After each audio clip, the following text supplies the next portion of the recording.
अस्सलामुअलैकुम एवरीवन। आज की वीडियो में मैं आपको बताऊंगी कि आप इन लास्ट के 3 to 4 मंथ्स में किस तरह अपनी स्टडी प्लान कर सकते हो जो CSS 2021 के अटैम्प्ट में बैठना चाहता है। तो ये मैंने डेट के साथ टाइम टेबल बनाया हुआ है। आई होप आपको अच्छे तरीके से समझ आ जाए।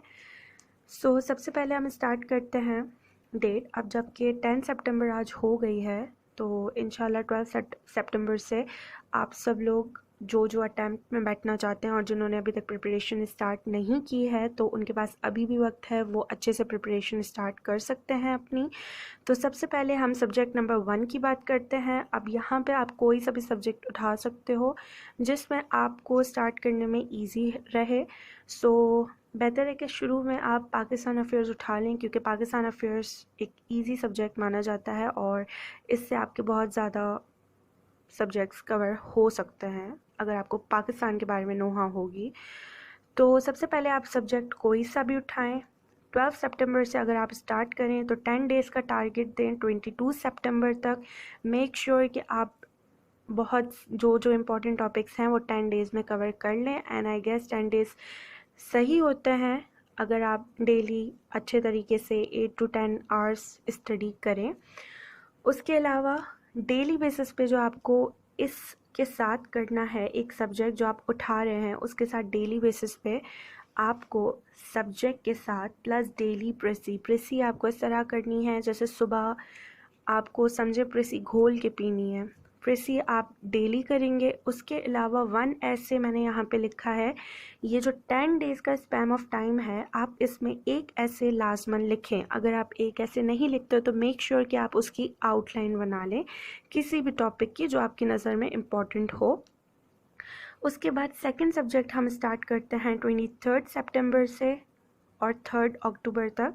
मैंने सबको 10 डेज़ दिए हैं और इसी तरह सारे सब्जेक्ट्स को मैंने कवर किया है और हमारे पास 29 दिसंबर तक CSS के पूरे 12 सब्जेक्ट्स की तैयारी हो जाएगी।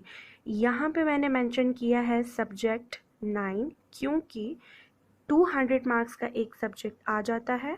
ठीक है, तो ये टोटल हमारे पास 1000 मार्क्स के सब्जेक्ट्स हैं और इसके अलावा 2 सब्जेक्ट हमारे डेली बेसिस पे मतलब कवर हो रहे हैं। एक इंग्लिश प्रेसी एंड कंपोजिशन और दूसरा जो हमारे 10 डेज़ में ऐसे का सब्जेक्ट होगा वो भी हमारा इजीली इसी में कवर हो जाएगा।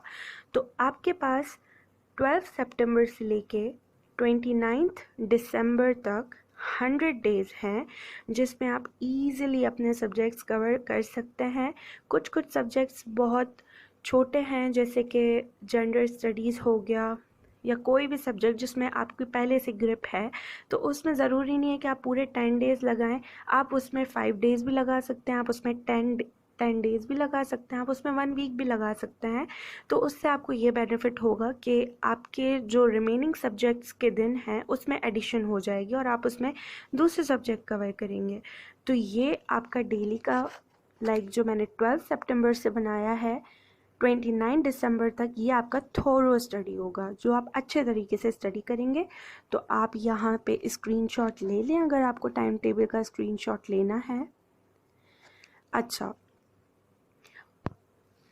उसके अलावा मैं आपको डेली बेसिस पे जो इम्पोर्टेंट चीज़ें आपको लाजमी करनी है उसके अलावा आप अच्छे तरीके से स्टडी नहीं कर पाओगे और ये आपके लिए लाजमी समझें कि बहुत इम्पॉर्टेंट है, आपको डेली बेसिस पे करना है। 8 घंटे मेक श्योर कि कम से कम आप 8 घंटे लाजमी स्टडी करें, वो भी अफेक्टिव स्टडी जिसको हम कहते हैं। ऐसा ना हो कि 8 घंटे में आप मोबाइल भी यूज़ कर रहे हैं, 8 घंटे में आप दूसरी चीज़ें भी कर रहे हैं, तो इस तरह नहीं। 8 घंटे बिल्कुल फ़िल्टर करके जिसमें आप अच्छे तरीके से अफेक्टिव होकर स्टडी कर रहे हैं, तो ये 8 घंटे वैसे हैं, बिल्कुल प्योर 8 घंटे। उसके अलावा डेली प्रेसी और कंपोजिशन जैसे कि मैंने आपको वहाँ पे मेंशन किया है कि डेली प्रेसी वगैरह करनी है तो वो आप एक दिन एक प्रेसी करें, एक दिन आप एक कंपोजिशन की प्रैक्टिस करें, फिर एक दिन आप एक प्रेसी करें, फिर एक दिन आप एक कंपोजिशन की प्रैक्टिस करें। इसी तरह आपका कंपोजिशन की भी अच्छी प्रैक्टिस हो जाएगी इन 3 to 4 मंथ्स में और आपकी प्रेसी की भी बहुत अच्छी प्रैक्टिस हो जाएगी। और उसके साथ साथ हमारे इंग्लिश के पेपर में ईडियम्स का सवाल आता है जो कि 5 नंबर का होता है और बहुत सारे लोग ईडियम्स में प्रॉब्लम होती है उन्हें। तो अगर आप ईडियम्स अच्छे तरीके से याद करें, अगर आप 10 डेज़ में, जैसे कि आप 100 डेज़ में 10 ईडियम्स याद कर रहे हैं, तो सोचें आपके 1000 समथिंग, उससे भी बहुत ऊपर हो जाएंगे ईडियम्स।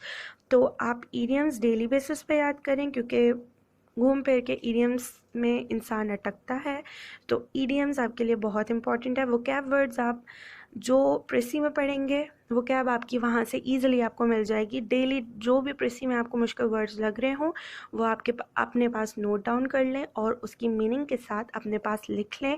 और रात सोने से पहले अपने वोकैब वर्ड्स को डेफिनेटली एक बार रिवाइज ज़रूर करें। इसी तरह ईडियम्स भी आपके हो गए, वोकैब वर्ड्स भी हो गए। तो ये आप सोचें कि अगर आप डेली बेसिस पे 10 ईडियम्स 10 वोकैब वर्ड्स करेंगे, तो 29 दिसंबर तक आपके पास कितनी ज़्यादा लिस्ट हो जाएगी। आपको किसी भी चीज़ में प्रॉब्लम नहीं होगी। और सेंटेंस मेकिंग पे भी थोड़ा बहुत फोकस कर लीजिएगा, जिसकी इंग्लिश वीक है। और लास्ट में मैं यही कहना चाहूँगी कि stick to this target as best as you can. ये पूरा हमारा एक टारगेट है। आप जितने जेन्युइन तरीके से इस पूरे टाइम टेबल, इस पूरे टारगेट पे स्टिक रहेंगे, उतना बेनिफिशियल होगा आपके लिए। क्योंकि लास्ट डेज़ में बहुत मुश्किल होता है, और अब जो हमारे पास जनवरी का महीना होगा, इसमें हम बिल्कुल रिलाई नहीं कर सकते। क्यों? क्योंकि ये रिवीजन का मंथ होता है। तो इसमें बेसिकली हम पूरी रिवीजन करेंगे और शॉर्ट नोट्स बनाएंगे। और अभी जो आप 12 सितंबर से 29 सितंबर तक नोट्स बनाएंगे, उसमें भी कोशिश करें कि आप अब शॉर्ट नोट्स बनाएं, क्योंकि उसके बाद थोड़ा सा प्रॉब्लम हो जाता है।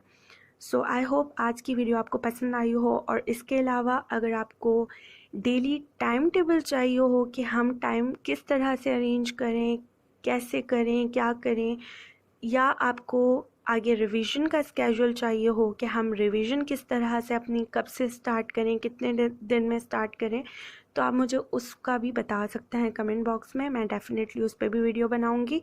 इसके अलावा आपको किसी भी सब्जेक्ट में किसी भी टॉपिक के हवाले से कोई वीडियो बनवानी हो, या आपको किसी भी टॉपिक पे लेक्चर चाहिए हो, तो मैं ज़रूर उस पर लेक्चर दूंगी, अगर वो मुझे सही लगा तो। आई होप आपको मेरा वीडियो अच्छा लगा हो। Take care.